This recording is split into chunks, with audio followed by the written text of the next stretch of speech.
The mining colony on Kepler 442b had seen better days.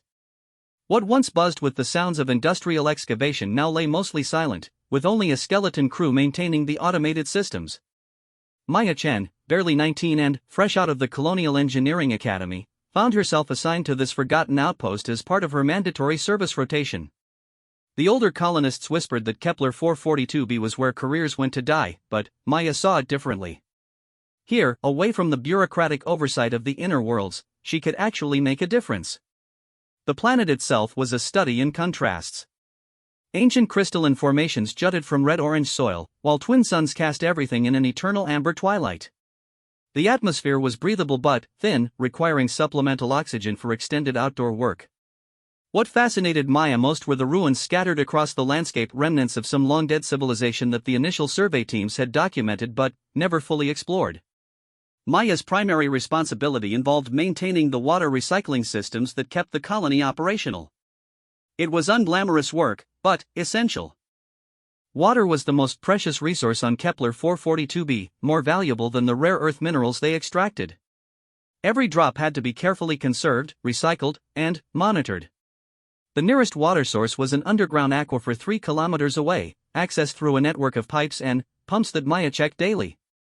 On her third week at the colony, Maya noticed irregularities in the water pressure readings. The automated systems showed everything functioning normally, but her engineering instincts told her otherwise. Small fluctuations in pressure, barely detectable, suggested something was interfering with the flow somewhere along the pipeline. Maya decided to investigate personally, suiting up in her environmental gear and taking a maintenance rover out to inspect the pipeline route. The pipeline followed an ancient road that wound through a series of crystalline canyons. As Maya drove deeper into the wilderness, the ruins became more frequent and elaborate. Towering spires of what looked like fused glass rose from the canyon floors, their surfaces covered in intricate patterns that seemed to shift and change when viewed peripherally. The colonists had theories about the vanished civilization. Some believed they had transcended physical form, others thought they had simply died out from natural causes. Maya found herself wondering what kind of beings could have created such beautiful alien architecture. 3 hours into her journey, Maya's rover detected the source of the pressure anomalies. A section of the pipeline had been deliberately diverted, not damaged. Someone or something had carefully rerouted the water flow using sophisticated engineering techniques that shouldn't have been possible with the tools available to the colonists. Maya parked her rover and approached the modification point on foot, her scanner reading showing that the diverted water was flowing toward a massive crystalline structure about 2 kilometers away. The structure was unlike any of the other ruins Maya had encountered. Where the others seemed ancient and weathered, this one pulsed with a faint inner light. As she approached, Maya could hear something that made her blood run cold, a sound like labored breathing, enormous and rhythmic, echoing from within the crystalline walls. Her training told her to return to the colony immediately and report the anomaly, but her curiosity was stronger. Maya had always been drawn to mysteries, and this was the biggest one she'd ever encountered. The entrance to the structure was a graceful archway that seemed to have been grown rather than built. As Maya stepped through, her environmental suit's lights illuminated a vast chamber filled with more impossible beauty. The walls were covered in the same shifting patterns she'd seen outside, but here they moved more deliberately, almost as if they were alive. At the center of the chamber, something massive stirred in the shadows. Maya's first thought was that she was looking at a machine, some kind of ancient terraforming equipment left behind by the planet's original inhabitants. But, as her eyes adjusted, she realized she was wrong.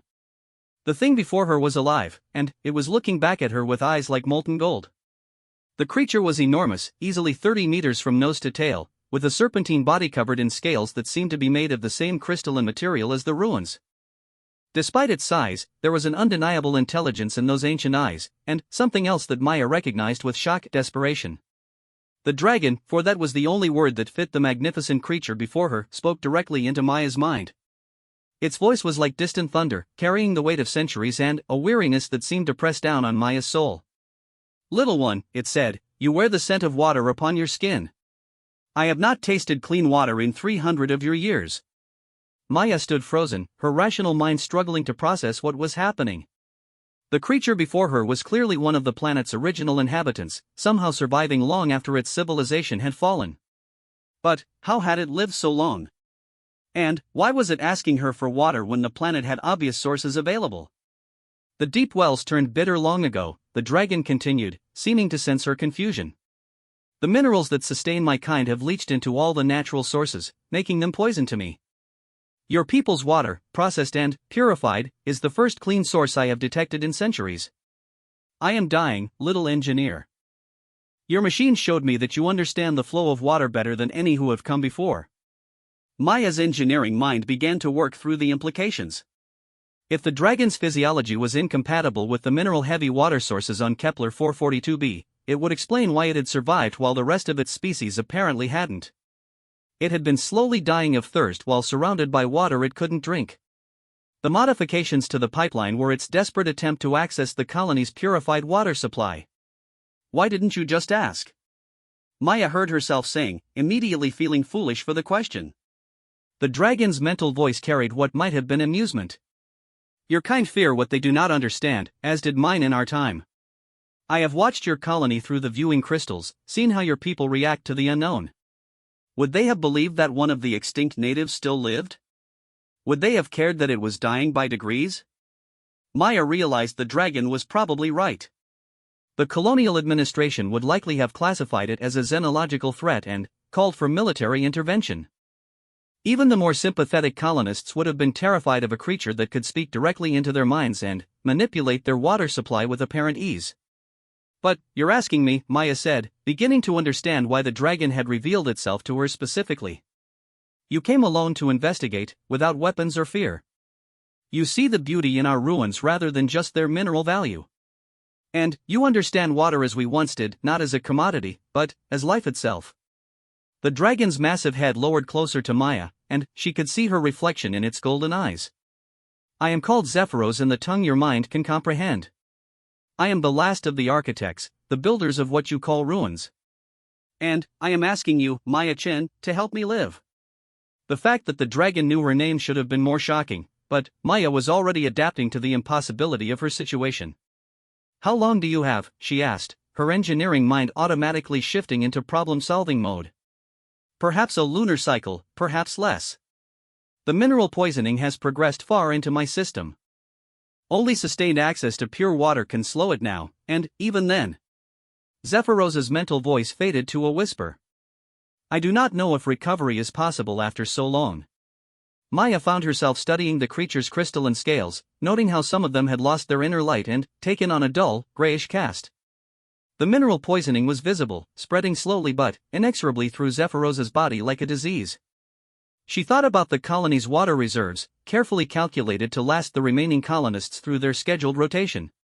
Sharing with Zephyros would mean implementing strict rationing, and she would have to explain why to Director Hamilton and the rest of the administrative staff. Even if I wanted to help, Maya said slowly, I'm just a junior engineer. I don't have the authority to redirect water supplies, and, the moment I report this, the decision will be out of my hands entirely. Then, do not report it, Zephyros said simply. Your people need not know of my existence until you choose to tell them. The water I require each day is little more than what one of your kind uses for washing. Your systems could easily accommodate this without detection, if routed cleverly. Maya realized that Zephyros was asking her to essentially steal water from the colony, covering up the theft through engineering manipulation of the monitoring systems. It was exactly the kind of insubordination that would end her career and, potentially result in criminal charges. But, as she looked into the ancient creature's eyes, Maya saw something that decided her. In those golden depths was not just desperation, but hope.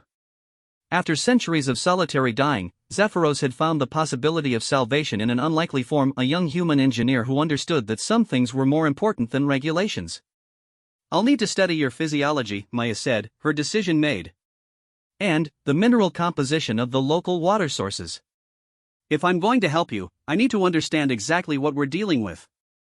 The relief that flooded from Zephyros was almost overwhelming, washing over Maya's mind like a warm wave. You will help me live, the dragon said, and Maya heard centuries of loneliness and despair beginning to crack and fall away. I'll help you live, Maya confirmed, though she had no idea how she was going to manage it without destroying her own life in the process. Over the next several hours, Zephyros shared the story of his people, the architects who had shaped Kepler 442b's crystalline landscape through biotechnology that merged living tissue with mineral matrices. They had been a long-lived species, measuring their generations in millennia rather than decades. But their very longevity had made them slow to adapt when their world's chemistry began to change. A gradual shift in the planet's core composition had altered the mineral balance of all natural water sources, making them toxic to architect physiology. The change occurred over several hundred years, barely a moment in architect perception. By the time they recognized the threat, most of the population had already been fatally affected. Some tried to adapt by modifying their biology, while others attempted to leave the planet entirely. None succeeded. I survived by entering the deep hibernation your kind might call coma, Zephyros explained. My crystalline scales could filter small amounts of the contaminated water long enough to sustain basic life functions, but not enough for true health. I have spent 3 centuries in a state between life and death, waiting for either clean water to somehow return or for the final toxin buildup to claim me. Maya found herself deeply moved by the tragedy of an entire species dying slowly of thirst on their own world. But she was also fascinated by the biotechnology Zephyros described. The fusion of living tissue with crystalline matrices could revolutionize human engineering, potentially solving resource problems that had plagued the colonies for generations. Could you teach me about your people's technology? Maya asked. If I'm going to help you recover, understanding how your body works might give us better treatment options. Zephyros considered this. The knowledge would be yours freely, but beware, your kind has a tendency to use such gifts for destruction as well as creation. Are you prepared for that responsibility? Maya thought about the implications of introducing architect biotechnology to human civilization. In the right hands, it could solve water purification problems, improve terraforming techniques, and advance medical science by centuries. In the wrong hands, it could become the basis for devastating biological weapons.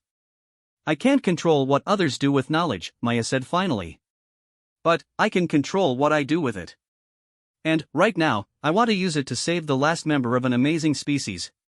Then, we begin your education, Zephyros said, and Maya felt her mind expand as alien concepts and technical knowledge flowed into her consciousness. The next few days passed in a blur of secret activity. Maya established a covert water supply line to Zephyros's chamber, carefully hidden within the existing pipeline maintenance protocols. She modified the monitoring systems to account for the additional usage while making it appear as routine system inefficiency. Most challenging of all, she had to maintain her normal work schedule and interactions with her colleagues while processing the incredible knowledge Zephyros was sharing with her. The architect biotechnology was unlike anything in human science. Instead of building machines to serve specific functions, the architects grew living systems that could adapt and evolve to meet changing needs. Their crystalline scales were actually colonies of symbiotic organisms that could filter toxins, store energy, and even communicate across vast distances through quantum-entangled mineral matrices. Maya began to understand how the ruins across Kepler 442b had been created, not built, but grown from seed structures that shaped the living rock into functional forms. The architects had been master terraformers, capable of reshaping entire worlds through biological processes that worked in harmony with planetary ecosystems rather than overwhelming them. But the knowledge came with a price. Maya found herself becoming increasingly isolated from her human colleagues as her worldview expanded to encompass concepts that seemed almost magical. When engineering supervisor Johnson commented on unusual water pressure readings, Maya had to bite her tongue to keep from explaining that the fluctuations were due to a dying alien dragon's desperate attempts to survive. More concerning was Maya's growing realization that saving Zephyros would require more than just providing clean water. The mineral poisoning had damaged crucial organ systems that would need active repair using techniques that didn't exist in human medicine. Maya would have to learn architect biotechnology well enough to attempt healing procedures that even Zephyros wasn't certain would work. The risk is significant, Zephyros admitted during one of their evening sessions. Architect healing technology requires a deep symbiotic bond between patient and healer. Your human physiology may not be compatible with the process. Maya studied the complex bioengineering equations that Zephyros had been teaching her. The mathematics were beautiful in their elegance, describing life processes as flowing systems of energy and matter that could be guided and reshaped through careful intervention. But she could see the danger. Attempting to form a symbiotic link with Zephyros could kill her if her biology couldn't handle the connection. What exactly would happen to me? Maya asked. Your consciousness would merge temporarily with mine, allowing you to guide the healing process from within my biological matrix. But human neural structures are very different from ours.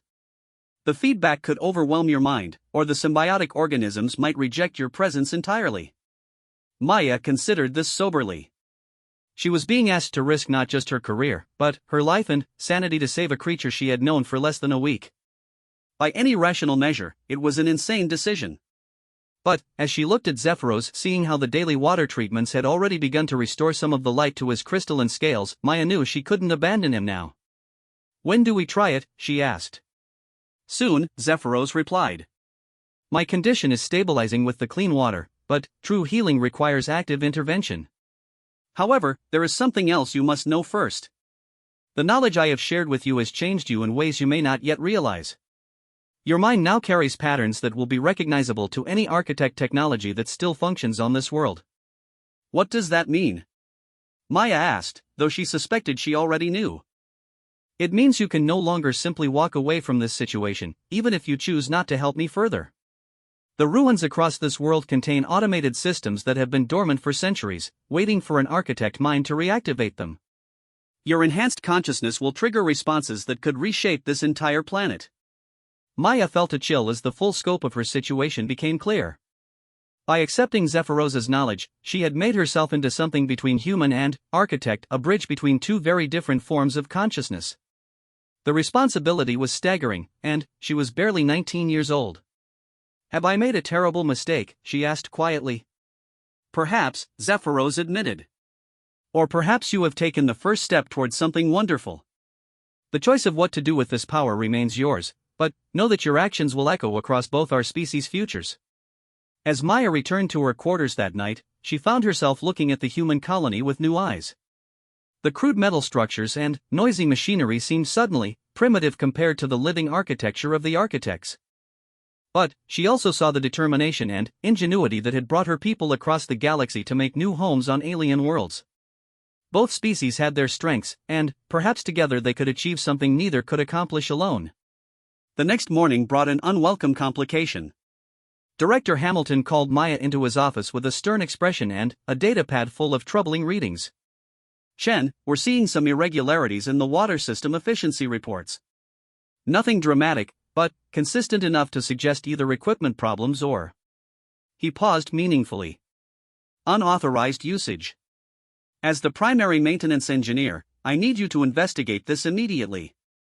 Maya felt her heart racing but kept her expression neutral. "Of course, sir. Any particular areas you want me to focus on?" "The pipeline monitoring stations have been showing minor pressure fluctuations for the past week. The automated systems compensate for them, but I want to know why they're happening. Water theft is a serious offense under Colonial Code, Chen. If someone is stealing from our reserves, they'll face criminal charges." "I understand, sir. I'll conduct a full investigation and have a report for you by tomorrow." As Maya left Hamilton's office, she realized her secret was no longer sustainable. The investigation would inevitably lead back to her unauthorized water diversions, and she couldn't hide the evidence indefinitely. She had perhaps 24 hours before her deception was discovered, which meant that if she was going to attempt the healing procedure with Zephyros, it had to happen immediately. That evening, Maya made her way to the crystal chamber one last time as a purely human engineer. Tomorrow, regardless of whether the procedure succeeded or failed, her life would be fundamentally different. As she entered the vast space and saw Zephyros waiting for her, Maya felt a strange sense of peace settle over her. "You've made your choice," the ancient dragon observed. "I've made my choice," Maya confirmed. "Let's save your life, and see what happens to mine." The preparation for the symbiotic healing required 3 hours of careful biological calibration. Zephyros guided Maya through a series of meditation exercises designed to synchronize her brainwave patterns with architect neural frequencies. The process felt like learning to breathe underwater, unnatural and frightening, but gradually becoming possible through sheer determination. Maya lay on a crystalline platform that Zephyros had grown from the chamber floor, its surface warm and somehow alive beneath her.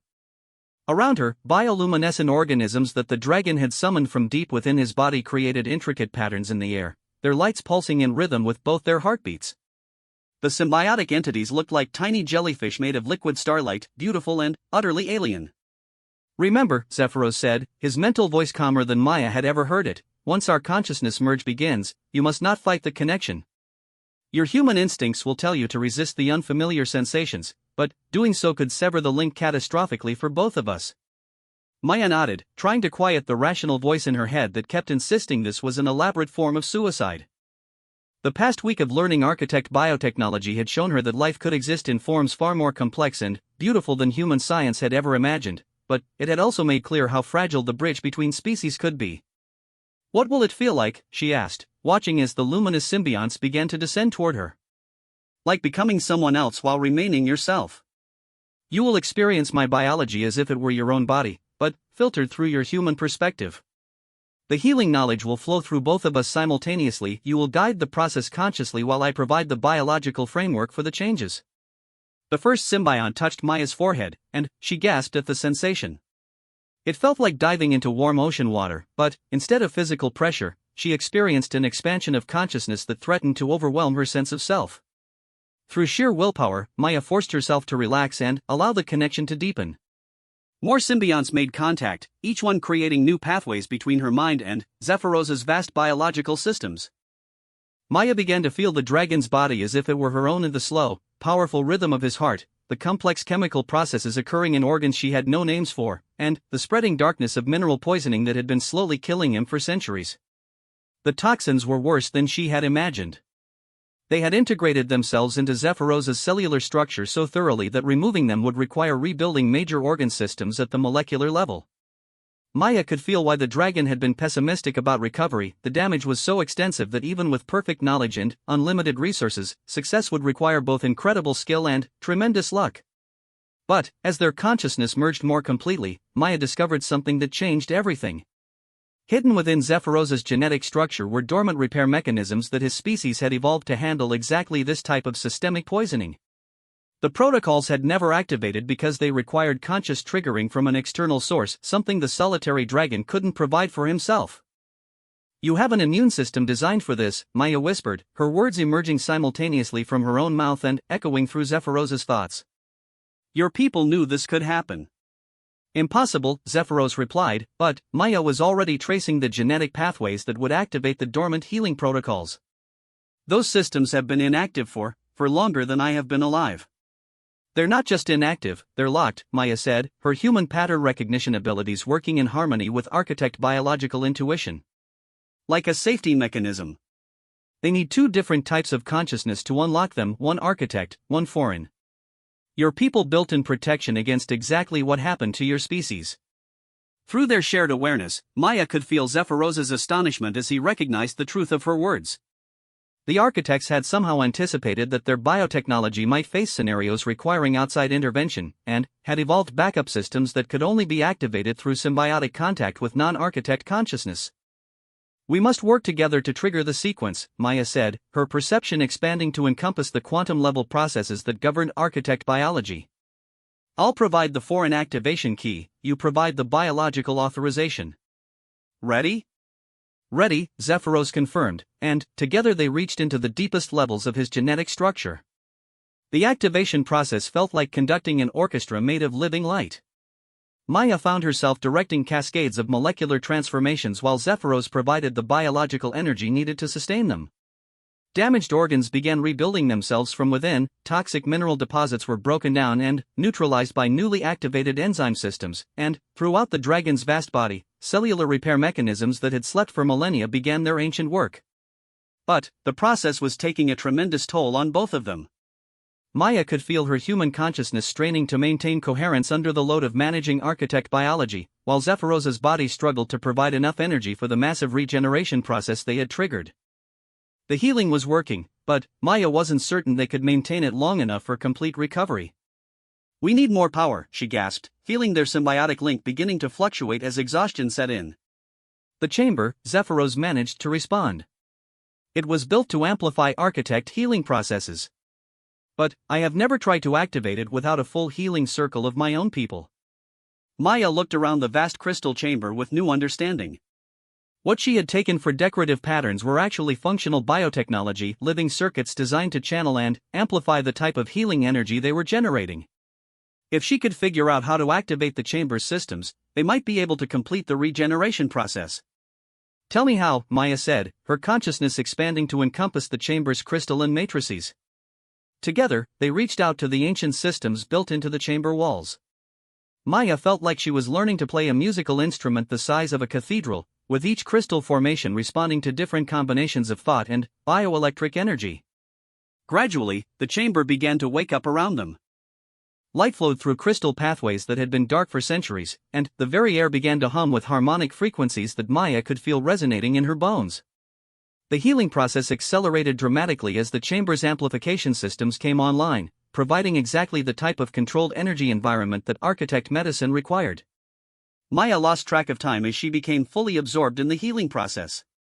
Her consciousness danced through Zephyros's biology like water flowing through a crystalline maze, guiding repair processes with an intuitive understanding that seemed to come from somewhere beyond her training.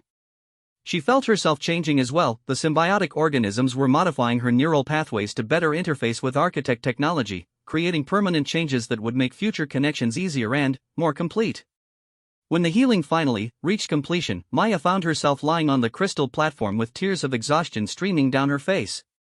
But, around her, the chamber blazed with light more brilliant than she had ever imagined possible.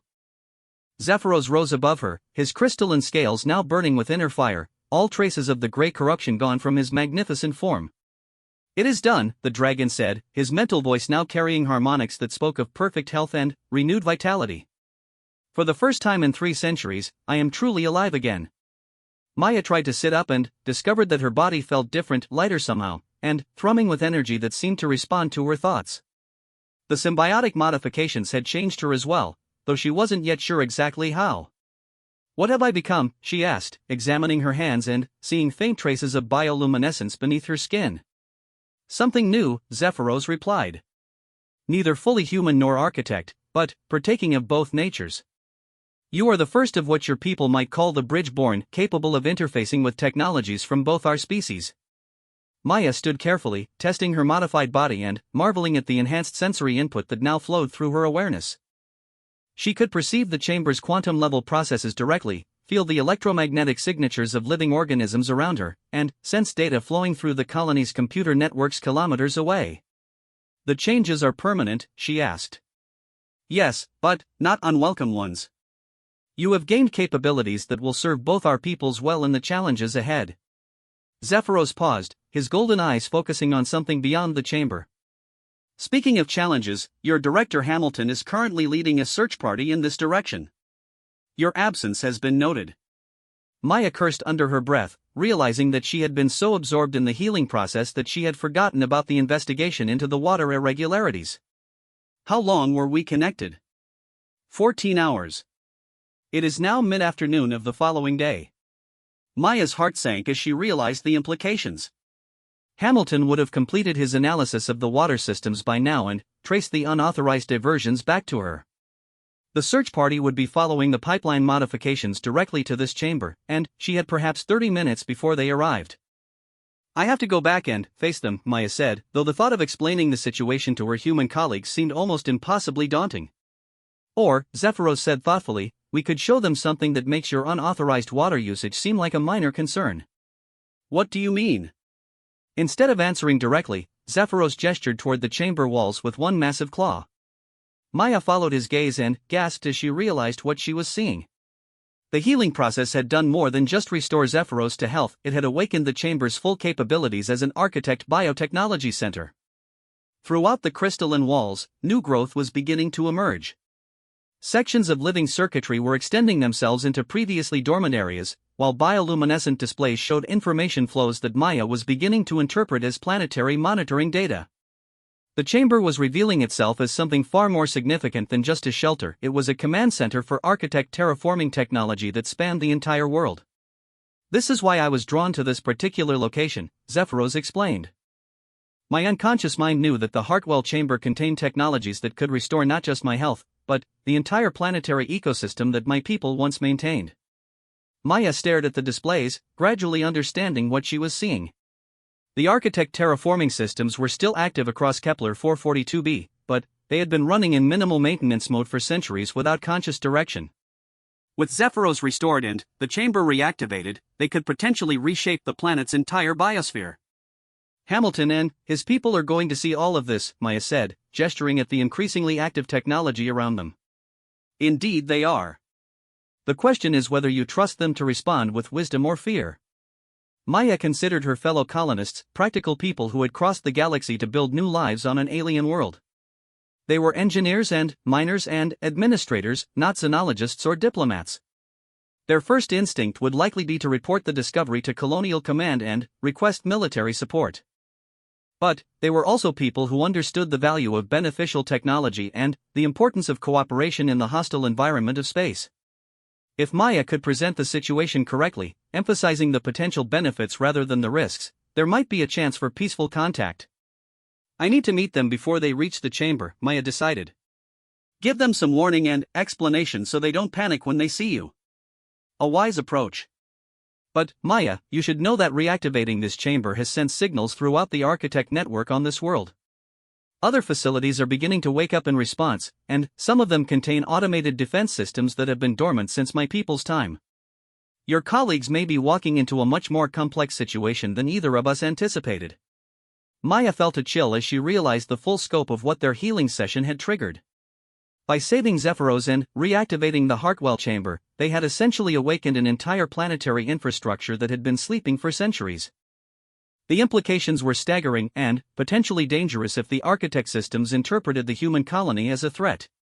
Can you control the defense systems? Maya asked urgently.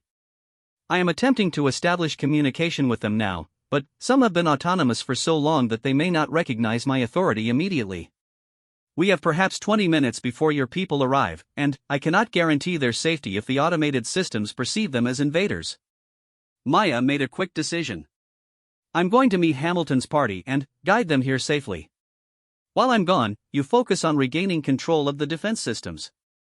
Whatever happens, we need to prevent any violence between our species. Agreed. But, Maya, there is one more thing you should know. The biological modifications you have undergone will be visible to your colleagues. Your enhanced capabilities and the bioluminescent traces in your bloodstream will make it obvious that you have been changed by contact with architect technology. Maya looked down at her hands again, noting how the faint patterns of light beneath her skin had become more pronounced as her modifications stabilized. There would be no hiding what had happened to her, which meant she would have to trust her fellow humans with a truth that would challenge everything they thought they knew about alien contact protocols. Then, I'll have to convince them that change isn't always a bad thing, Maya said, heading for the chamber entrance. As she stepped outside into Kepler 442b's amber twilight, Maya could see lights in the distance marking the approach of Hamilton's search party. Behind her, the Hartwell chamber pulsed with increasing brightness as Zephyros worked to re-establish contact with systems that had been autonomous longer than human civilization had existed. Maya began walking toward the approaching lights, rehearsing in her mind how to explain the impossible situation they had all stumbled into. She was no longer entirely human, the colony's water supply had been secretly supporting an ancient alien dragon, and their healing session had accidentally activated planetary defense systems that could either protect or destroy the human settlement. As she walked, Maya became aware of other lights beginning to shine across the landscape, dozens of crystalline structures that were awakening in response to signals from the Hartwell chamber. The ancient architect civilization was stirring to life around them, and Maya found herself at the center of what could either become humanity's greatest opportunity or its most spectacular disaster. The search party's lights grew brighter as they approached, and Maya could make out individual figures now, Director Hamilton in the lead, followed by Security Chief Morrison and several other colonists she recognized. They had come prepared for trouble, with portable scanners and emergency equipment, but Maya doubted any of them were prepared for the reality they were about to encounter. Director Hamilton, Maya called out when they were within speaking distance. I need to explain some things before we go any further. Hamilton's voice carried across the distance, tight with authority and concern. Shun. Thank God you're safe. We've been tracking your unauthorized activities for the past 18 hours. You're in serious trouble, but right now we just need to get you back to base safely. Maya stopped walking and waited for the search party to reach her. As they drew closer, she could see their expressions changing as they noticed the bioluminescent patterns now visible through her skin. Morrison's hand moved instinctively toward his sidearm, while Hamilton's scanner began registering readings that made his eyes whiten in alarm. Shen, Hamilton said carefully, what exactly has happened to you? I've made contact with a representative of the species that built the ruins, Maya said simply. His name is Zephyros, he's been slowly dying for 3 centuries, and I've spent the last day helping him recover using biotechnology that could revolutionize human medicine. The silence that followed this statement was deafening. Maya could see the search party members exchanging glances that ranged from disbelief to terror, while their scanners continued registering impossible readings from her modified biology. "Chen," Morrison said slowly, his voice carrying the tone of someone addressing a potentially dangerous mental patient, "do you understand what you're saying? First contact protocols exist for a reason. If you've actually encountered alien intelligence, the proper procedure is immediate quarantine and notification of Colonial Command." "The proper procedure assumes that the alien intelligence is a potential threat," Maya replied. "Zephyros isn't a threat, he's a person whose entire species died while he was helpless to save them. He's also the key to understanding technologies that could solve resource problems across all the human colonies." Before anyone could respond, the landscape around them suddenly erupted in light. Crystalline structures throughout the canyon system began glowing with increasing intensity, their ancient patterns shifting and flowing in response to signals from the Hartwell chamber. The effect was breathtakingly beautiful, but Maya could see the fear in her colleagues' faces as they realized they were surrounded by obviously alien technology. "What is all this?" Hamilton demanded, his professional composure beginning to crack under the strain of the impossible situation. "Architect terraforming systems," Maya explained, trying to keep her voice calm and reassuring. "They've been dormant for centuries, but they're beginning to reactivate. Zephyros is working to ensure they don't perceive human presence as a threat." "Working to ensure?" Morrison's hand was now openly resting on his weapon. "Chen, are you saying these systems could attack us?" Before Maya could answer, a new sound echoed across the canyon, a deep, harmonic tone that seemed to emerge from the crystalline structures themselves. It was hauntingly beautiful, like the song of some vast instrument played by the wind, but it also carried an undercurrent of power that made Maya's enhanced senses ring with warning. "We need to reach the Hartwell chamber immediately," Maya said urgently. "Zephyros needs to see that you're with me, under my protection. Some of the automated systems are having trouble distinguishing between peaceful contact and invasion." The harmonic tone grew louder, and Maya could see defensive patterns beginning to form in the nearest crystal structures, geometric shapes that looked beautiful but felt decidedly threatening. Her modified senses were picking up energy buildups that suggested the ancient weapons were charging for activation. "Run," Maya said simply. The search party needed no further encouragement. They followed Maya at a dead sprint through the increasingly active landscape, their equipment registering energy readings that should have been impossible for supposedly dead ruins. Behind them, crystalline structures were beginning to move, not the slow growth Maya had observed before, but rapid reconfigurations that spoke of technology awakening to full operational status. As they crested the final hill before the Hartwell chamber, Maya could see that the ancient structure had transformed completely. What had been a simple crystalline building was now revealed as a vast complex of living architecture, its spires reaching toward the stars while its foundations extended deep into the planet's crust. The sight was magnificent and terrifying in equal measure. Standing before the chamber's entrance, waiting for their arrival, was Zephyros in all his restored glory. The dragon's crystalline scales caught and reflected the light from the surrounding structures, creating patterns that shifted and danced like aurora across his massive form. His golden eyes fixed on the approaching humans with an intelligence that was unmistakably alien and undeniably real. Maya heard Morrison curse under his breath, while Hamilton's scanner fell from nerveless fingers to shatter on the rocky ground. The search party stumbled to a halt, staring at the magnificent creature before them with expressions of awe and terror. "Director Hamilton," Maya said formally, stepping forward to make introductions between two species that were about to change each other's destiny, "I'd like you to meet Zephyros, last of the architects and guardian of Kepler 442b. Zephyros, this is Director Hamilton and the leadership team of the human colony." Zephyros lowered his massive head in what Maya recognized as a gesture of respectful greeting. When he spoke, his mental voice reached all of them simultaneously, a sensation that caused several of the search party members to stagger in surprise. "Welcome to the Hartwell chamber," the dragon said, his ancient voice carrying warmth and dignity that immediately humanized him despite his alien appearance. "Maya has spoken of your people's courage in crossing the void to make new homes among the stars. I hope that we might find ways to make those homes more secure and prosperous for both our species." The silence that followed was pregnant with possibility and danger. Maya held her breath, waiting to see whether her fellow humans would respond with wisdom or fear to this impossible moment of first contact. Director Hamilton stared at Zephyros for a long moment, his administrative mind struggling to process a situation that had no precedent in colonial protocols. Maya could see him cycling through various responses: authority, fear, wonder, and practical concern, all warring across his weathered features. When he finally spoke, it was with the careful tone of a man trying to maintain control of a situation that had already spiraled far beyond his experience. "This is unprecedented," Hamilton said slowly. "Chen, I need to understand exactly what you've done here. And I need to understand it quickly, because this changes everything about our mission on this planet." Before Maya could respond, Security Chief Morrison stepped forward with his weapon drawn but not yet aimed. "Sir, with respect, first contact protocols are clear. We need to establish a secure perimeter, evacuate non-essential personnel, and contact Colonial Command immediately. This situation is beyond our authority to handle." "Lower your weapon, Chief," Hamilton ordered quietly. "Whatever this being's intentions, hostile posturing will not improve our position." He turned back to Maya. "Chen, you will explain everything that has happened, omitting no details. The safety of this colony is my responsibility, and I cannot protect people from threats I don't understand."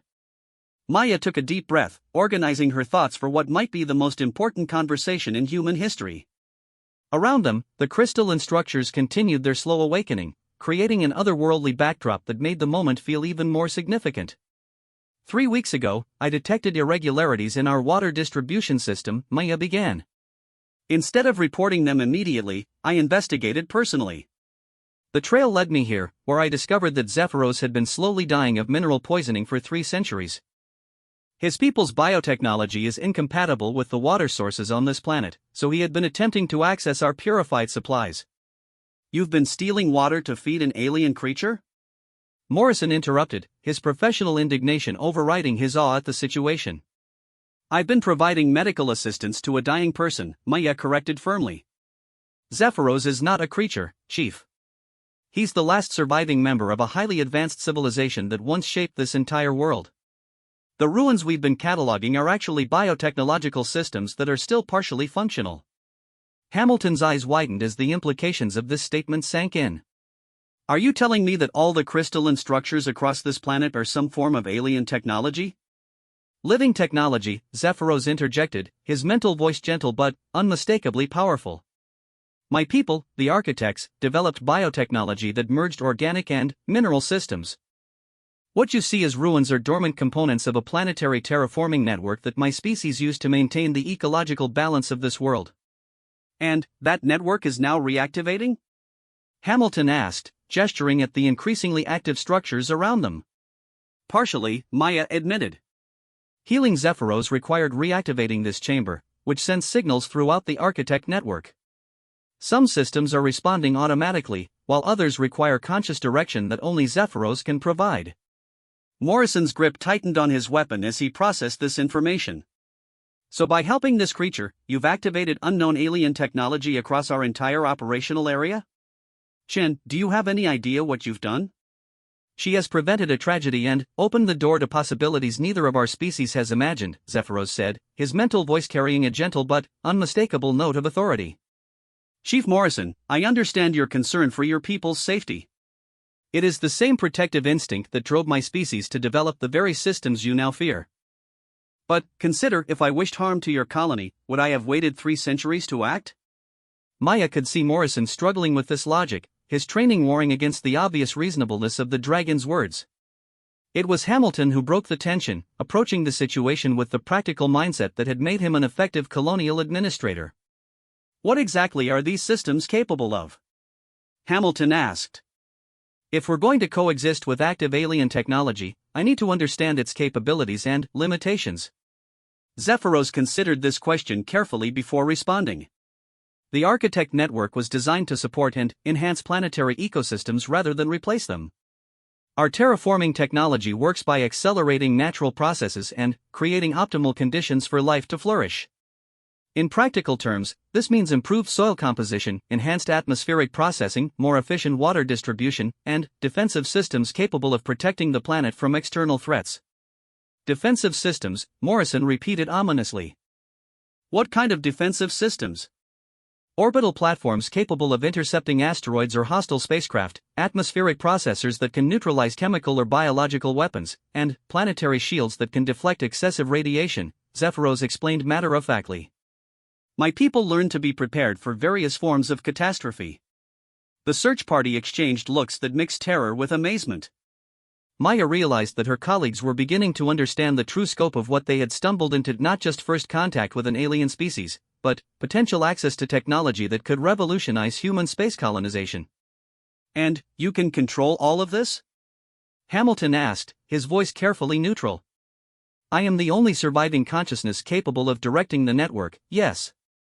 However, the systems are designed with multiple safeguards to prevent misuse. They will not function in ways that would cause ecological damage or harm to sentient life." Zephyros paused, his golden eyes focusing on Maya. "Additionally, the healing process has created a unique situation. Maya now shares certain aspects of architect consciousness, making her capable of interfacing with our technology as well." All eyes turned to Maya, who felt suddenly self-conscious about the bioluminescent patterns now clearly visible beneath her skin. The modifications Zephyros had mentioned were becoming more apparent as they stabilized, giving her an appearance that was recognizably human but obviously altered. "The biological modifications are permanent?" Hamilton asked, his administrative mind already working through the implications. "Yes," Maya confirmed. "But they're not just cosmetic changes. I can now interface directly with architect biotechnology, which means I could potentially serve as a bridge between our species' different approaches to engineering and science." Morrison lowered his weapon but kept his expression skeptical. "Assuming we accept this situation, what happens next? We can't just ignore colonial command protocols forever. Eventually, someone is going to notice that we're not following standard first contact procedures." "Actually," Hamilton said thoughtfully, "the situation may be more complex than that. Chen, you mentioned that this technology could revolutionize human colonies. Can you be more specific?" Maya looked to Zephyros for permission before answering. The dragon nodded encouragingly, and Maya began to explain the possibilities she had glimpsed during their symbiotic connection. "Architect biotechnology could solve most of the resource problems that plague human settlements," Maya began. "Their water purification systems are exponentially more efficient than ours. Their atmospheric processors can terraforming planets in decades rather than centuries. Their medical technology." She paused, thinking about the healing process that had saved Zephyros's life. "Their medical technology could extend human lifespans by centuries and eliminate most forms of disease." "And the cost?" Hamilton asked pragmatically. "Learning to work with living systems rather than mechanical ones," Zephyros answered. "Your people excel at building machines to serve specific functions, but architect technology grows and adapts. It requires a different mindset, partnership rather than dominance." Maya watched her colleagues process this information, seeing the moment when possibilities began to outweigh fears in their calculations. These were practical people who understood the value of beneficial technology, and the potential applications of architect biotechnology were staggering. But before anyone could respond, a new complication emerged. Maya's enhanced senses detected an approaching aircraft, a colonial command dropship following standard investigation protocols. Someone had obviously noticed the energy signatures from the reactivating architect network and decided to investigate. "We have company," Maya announced. Colonial command dropship, probably a standard reconnaissance mission responding to energy readings from the awakening systems. Hamilton cursed under his breath. "How long until they arrive?" 15 minutes, maybe less." "This complicates things significantly," Zephyros observed. "Military personnel will have different priorities than colonial administrators. They will see the reactivating network as a potential threat rather than an opportunity." Morrison, despite his earlier concerns, found himself nodding in agreement. Military first contact protocols assume hostile intent until proven otherwise. If they arrive to find active alien defenses and modified human personnel, their response could be aggressive. Maya felt a chill as she realized what Morrison was suggesting. A military investigation team would likely interpret the awakening architect systems as preparation for an attack, and her own biological modifications would be seen as evidence of alien infiltration or mind control. The situation could escalate to violence very quickly. "Can you deactivate the defense systems temporarily?" Hamilton asked Zephyros. "I can place them in standby mode, but doing so would leave us vulnerable if the military response is indeed hostile," the dragon replied. Additionally, some systems have gained enough autonomy during their centuries of dormancy that they may not respond to shutdown commands immediately. As if summoned by their conversation, the harmonic tones that indicated architect defensive preparations began echoing across the landscape again. Maya could see energy patterns forming in the crystalline structures, preparing for possible conflict with the approaching aircraft.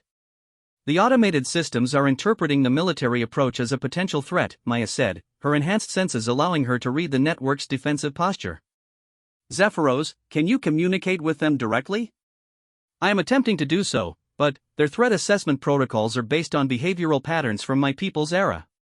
They do not have reference frames for human military procedures, Zephyros explained, his mental voice tight with concentration as he worked to prevent an automatic defensive response. Hamilton made a command decision. Morrison signaled the dropship. Tell them we have the situation under control and request that they maintain a safe distance until we can brief them properly.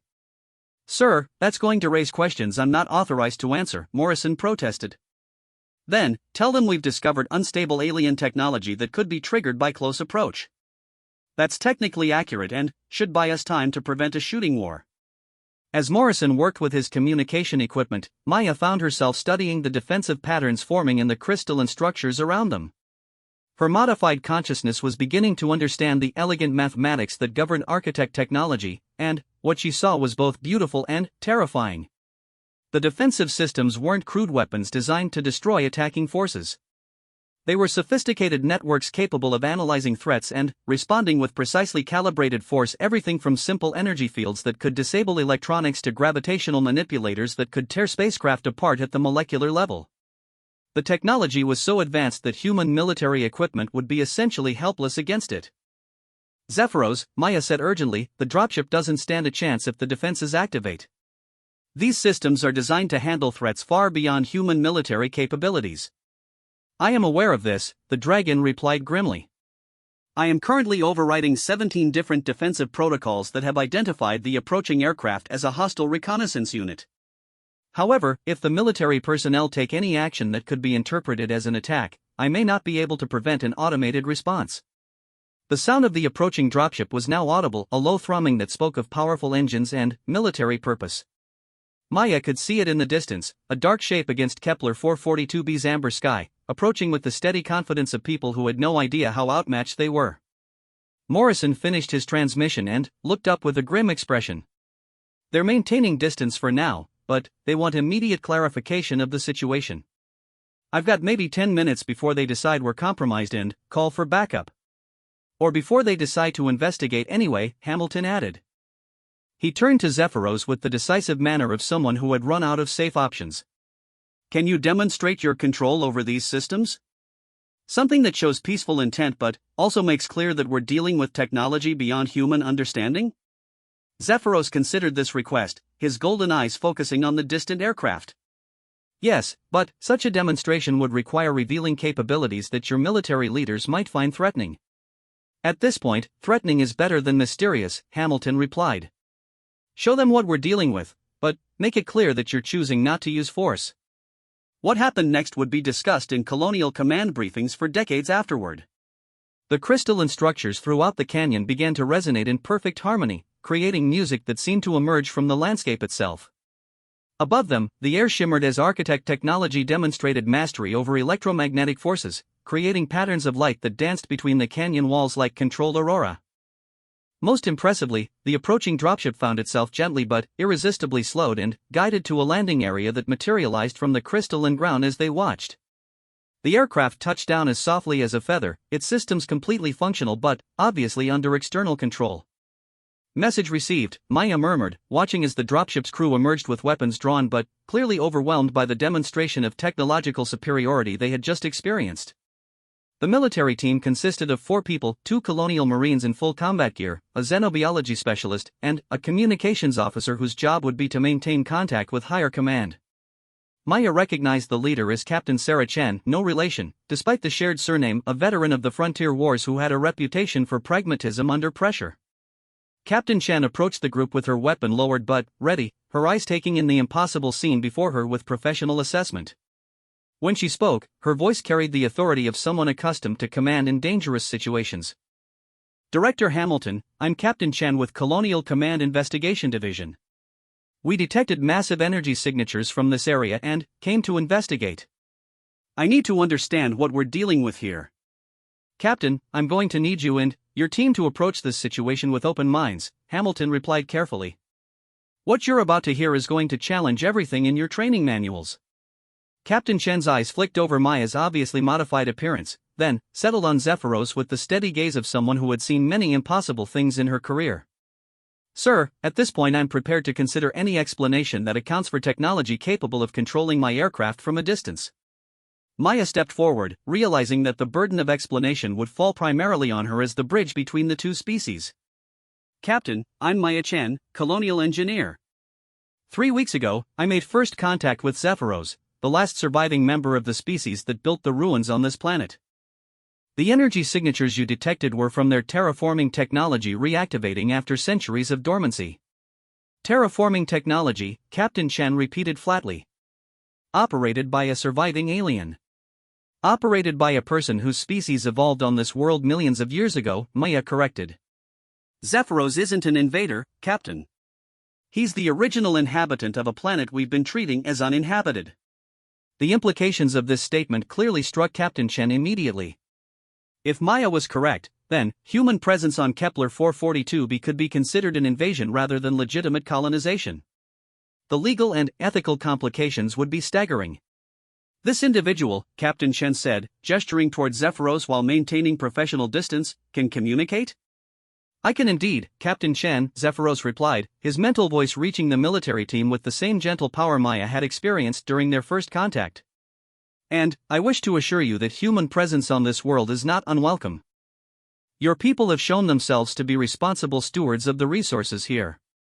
Captain Chen's composure cracked slightly as she experienced telepathic communication for the first time. Maya could see the military officers' training warring with the reality of the situation. Protocols demanded treating unknown aliens as potential threats, but the obvious intelligence and reasonableness of Zephyros's communication made such responses seem inappropriate. Sir, the communications officer said quietly to Captain Chen, Colonial Command is requesting status updates. How do you want me to respond? Before Captain Chen could answer, Zephyros addressed the broader situation with the kind of diplomatic wisdom that came from centuries of experience. Captain, I understand that your people have procedures for situations such as this, but I hope you will consider the unprecedented nature of our meeting.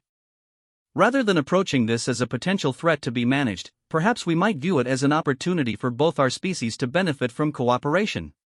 What kind of cooperation? Captain Chen asked, her military pragmatism engaging with the possibilities Zephyros was suggesting. Maya found herself speaking before she had consciously decided to do so, the words emerging from her enhanced understanding of architect technology. The terraforming network on this planet could support human colonies beyond anything we've imagined. Instead of struggling to extract resources from hostile environments, we could partner with systems designed to create optimal conditions for life. In exchange for what? Captain Chen asked, demonstrating the kind of practical thinking that had made her successful in military command. Knowledge, Zephyros said simply. My people's science is advanced in areas where yours is still developing, but your species has achieved things we never attempted. Partnership could accelerate progress for both our civilizations. Maya watched Captain Chen process this offer, seeing the moment when military caution began to give way to strategic opportunity. The captain had spent her career protecting human colonies from various threats, and the idea of technology that could make those colonies truly secure was obviously appealing. Captain, the xenobiology specialist said quietly, the biological modifications visible in Engineer Chen suggest successful symbiotic integration between human and alien physiology. If that's possible, the medical applications alone could justify cooperation. Noted, Doctor, Captain Chen replied. She turned back to Zephyros with the direct manner of someone making a difficult decision. What guarantees can you provide regarding human safety? Your technology is obviously capable of overwhelming our defenses. The same guarantee your Director Hamilton has provided me, Zephyros answered. Mutual respect and the understanding that our species' survival may ultimately depend on cooperation rather than competition. The conversation was interrupted by an urgent signal from the communications officer. Captain, I'm receiving priority messages from Colonial Command. The energy signatures from this area are being detected by multiple monitoring stations. We're going to have company soon. Captain Chen closed her eyes briefly, clearly recognizing that the situation had moved beyond local control. When she opened them again, Maya saw resignation mixed with determination in her expression. How long do we have? Captain Chen asked. Colonial Command Response Team will arrive in approximately 4 hours. But, Captain, the communications officer paused, checking his instruments. There's something else. I'm detecting spacecraft signatures at the edge of the system. Multiple vessels, configuration unknown. Maya felt her heart sink as she realized what this meant. The reactivation of the Architect network hadn't just awakened planetary systems, it had apparently sent signals into deep space that were attracting attention from other sources. The situation was about to become infinitely more complicated. Zephyros, Maya said urgently, could the network reactivation have sent signals beyond this planet? The dragon's expression grew troubled as he accessed information from the awakening systems. Yes. The Hartwell chamber is designed to coordinate with other Architect facilities across this stellar region. If any of my people survived elsewhere, they would have received notification of the network's restoration. And, if other species detected those signals? Captain Chen asked, her military mind immediately grasping the implications. Then, we may be about to receive visitors whose intentions are unknown, Zephyros admitted. The galaxy has changed significantly during my people's absence. I cannot predict how other civilizations might respond to evidence of Architect technology becoming active again. Maya looked around at the group of humans and one ancient dragon who had stumbled into a first contact situation that was rapidly evolving into something far beyond their ability to control. In 4 hours, they would be dealing with colonial command protocols designed for managing alien threats. But, before that, they might have to handle contact with unknown alien species drawn by the signals from the reactivating Architect network. The quiet moment of successful first contact between humans and the last Architect was about to become the opening scene of a much larger drama involving multiple species and technologies that none of them fully understood. Captain, Maya said, making a decision that would affect the future of human space exploration, I think we need to stop thinking about this as a situation to be managed and start thinking about it as a crisis that requires unprecedented cooperation. Captain Chen nodded grimly. Agreed. The question is whether we can establish enough trust and understanding in 4 hours to present a united front to whatever is coming next. The next 4 hours transformed the remote canyon into the most important diplomatic location in human space. Captain Chen established a secure communication link with Colonial Command while Zephyros worked to gather intelligence from the Architect network about the approaching spacecraft. Maya found herself serving as an interpreter between two very different forms of consciousness, her biological modifications allowing her to process information flows that would have overwhelmed unenhanced humans. The first breakthrough came when Zephyros successfully identified the approaching vessels. The largest signature belonged to a Colonial Command heavy cruiser, Admiral Morrison's flagship, responding to the crisis with overwhelming force as military doctrine demanded. But, the other contacts were more problematic. 3 vessels of unknown configuration were approaching from different vectors, their energy signatures unlike anything in human databases. The defensive network recognizes 2 of the approaching alien vessels, Zephyros reported, his mental voice tight with concentration as he interfaced with sensors that span half the star system. They belong to the hegemony, a confederation of species that my people had difficult relations with in the past. What kind of difficulties? Captain Chen asked, though her tone suggested she already suspected the answer. The hegemony practices expansionist colonization through technological absorption, Zephyros explained carefully. They identify advanced technologies, overwhelm their creators through superior numbers, and then integrate captured knowledge into their collective capabilities. My people's isolationist policies were partly a response to hegemony expansion. Maya felt a chill as she realized the implications. The reactivation of the Architect network had essentially sent a signal across the galaxy announcing that advanced biotechnology was operational again. For the hegemony, it would be like a dinner bell ringing. And the third unknown vessel? Captain Chen pressed. That one I cannot identify, but its energy signature includes quantum resonance patterns that suggest extremely advanced technology. Possibly a first civilization artifact. The silence that followed this statement was profound. First civilization artifacts were the stuff of legend technology left behind by species so advanced that their work seemed magical to younger civilizations.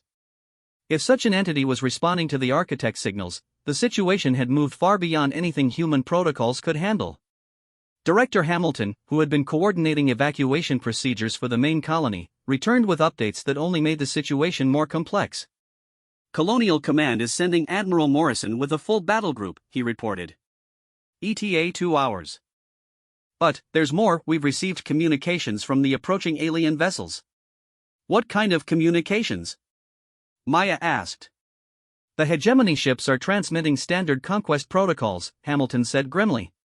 Formal demands for technological surrender in exchange for incorporation into their collective. Very polite, very civilized, and absolutely non-negotiable according to their cultural patterns. And the unknown vessel? Captain Chen asked.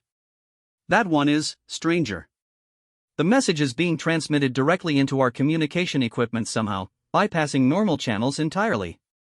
It claims to represent something called the Preservation Council and demands immediate cessation of architect network activation. Zephyros's reaction to this information was immediate and alarming. The dragon's crystalline scales flickered with patterns Maya had never seen before, rapid, urgent configurations that spoke of deep concern. The Preservation Council, Zephyros said, his mental voice carrying harmonics of ancient fear, represents the surviving first civilization entities that appointed themselves guardians of galactic stability. They view any technology capable of large-scale planetary modification as a potential threat to their stewardship. Meaning? Captain Chan prompted. Meaning they have the authority and capability to sterilize entire star systems if they believe advanced technology is being misused, Zephyros admitted. My people were permitted to maintain our terraforming networks only because we demonstrated responsible stewardship over millions of years. But, if the Council believes the technology has been activated improperly, Maya felt the weight of responsibility settling on her shoulders like a physical force. Her decision to help a dying alien had triggered a chain of events that now threatened not just the human colony, but potentially all life in the Kepler 442 system. Options? Captain Chen asked, falling back on military pragmatism in the face of cosmic scale problems. We demonstrate that the technology is being used responsibly, Maya said, her enhanced consciousness already working through possibilities. Show the Preservation Council that humans and architects can work together as proper stewards. And the hegemony? Hamilton asked. The hegemony responds only to superior force or technological impossibility, Zephyros said. They must be convinced that attacking this system would be futile. Captain Chen studied the tactical display showing the approaching vessels. The human battle group was impressive by colonial standards, but it would be outmassed by the hegemony ships and completely irrelevant against first civilization technology. Can the architect defensive network handle multiple threats simultaneously, she asked. Unknown, Zephyros admitted. The network was never designed to face hegemony collective tactics and first civilization oversight at the same time. I am awakening additional systems, but many have been dormant for so long that their current capabilities are uncertain. As if summoned by his words, new lights began appearing across the landscape. Maya watched in awe as crystalline structures that had seemed like simple ruins began revealing their true nature. Towers that reached toward orbit emerged from underground installations, while vast geometric patterns formed by surface installations began generating energy fields that were visible even in daylight. The network is beautiful, Maya whispered, her enhanced senses allowing her to perceive the elegant mathematics that governed the planet-wide system. Beautiful and powerful enough to crack moons, Zephyros said grimly. But power alone will not resolve this situation. We need wisdom. The breakthrough came from an unexpected source. Dr. Williams, the xenobiology specialist from Captain Chen's team, had been quietly studying Maya's biological modifications with increasingly excited attention. When she finally spoke, it was with the enthusiasm of someone who had discovered something extraordinary. The symbiotic integration between human and architect biology, Dr. Williams said, it's not just functional, it's elegant. The modifications enhance human capabilities without compromising human nature.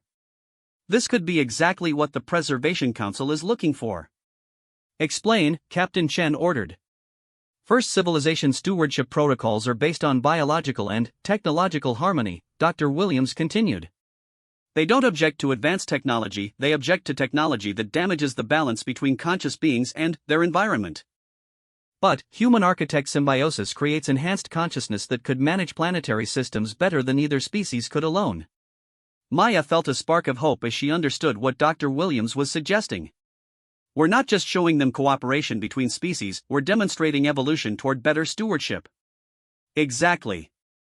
The modifications you've undergone aren't just medical treatment, they're proof that consciousness can adapt to handle greater responsibility. Zephyros's mental voice carried sudden excitement as he grasped the implications. If we can demonstrate successful symbiotic consciousness managing architect technology, the Preservation Council would likely classify this as an acceptable development rather than a threat to be eliminated. And the hegemony? Captain Chen asked. Would face the choice between attacking a system under first civilization protection or withdrawing to find easier targets, Maya said, her enhanced understanding allowing her to see the strategic possibilities.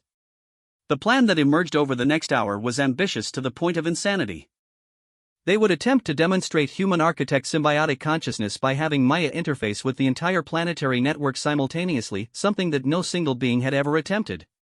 If successful, it would show the Preservation Council that the reactivated technology was under responsible management. If it failed, Maya would likely die and the network would become uncontrolled, justifying first civilization intervention. The risks are enormous, Zephyros warned as they prepared for the attempt. The planetary network contains the accumulated knowledge and consciousness patterns of my entire species. Integrating with it could overwhelm your individual identity entirely. But, if it works, Maya said, checking the biological monitoring equipment Dr. Williams had assembled, we save 3 civilizations from potential war and prove that cooperation between species can create something better than either could achieve alone. Captain Chen studied the readings from her communication equipment showing the approaching fleets. Admiral Morrison's battle group will arrive in 30 minutes, followed by the hegemony ships an hour later. The Preservation Council vessel is maintaining distance but monitoring everything. Maya, if you're going to do this, it has to be now. Maya lay back on the crystalline platform at the center of the Hartwell chamber, surrounded by more symbiotic organisms than she had ever seen before. The bioluminescent entities pulsed with patterns that seemed to reflect her heartbeat, while around the chamber walls, the awakening network prepared to either embrace or destroy her consciousness. Remember, Zephyros said gently, you are not trying to control the network, you are trying to become part of it while maintaining your individual perspective. Let the architect consciousness support you, but never surrender your human viewpoint. As the symbiotic connection began, Maya felt her awareness expanding beyond anything she had experienced during Zephyros's healing. Instead of interfacing with a single architect mind, she was connecting to the accumulated consciousness patterns of an entire civilization stored within the planetary network. The experience was like diving into an ocean of crystalline thought. Maya found herself swimming through memories of world-shaping projects that spanned millennia, touching the edges of scientific understanding that made human knowledge seem like a child's first attempts at learning. But, through it all, she maintained her essentially human perspective, her curiosity, her compassion, and her determination to protect the people and places she cared about. Gradually, Maya began to understand the true scope of what the architects had created. The planetary network wasn't just a terraforming system, it was a symbiotic consciousness designed to nurture and protect life across multiple worlds. Each planet with an architect network was connected to the others through quantum-entangled communication systems that allowed real-time coordination across galactic distances. As Maya's consciousness integrated with the network, she felt the presence of other symbiotic beings across dozens of star systems. Some were pure architect consciousness maintaining dormant networks, but others were hybrid entities like herself, beings who had evolved beyond their original species through symbiotic enhancement. Maya, Zephyros's voice reached her through the network connection. The approaching fleets are detecting massive energy buildups from the network. You need to demonstrate control soon, or they will interpret our actions as preparation for attack.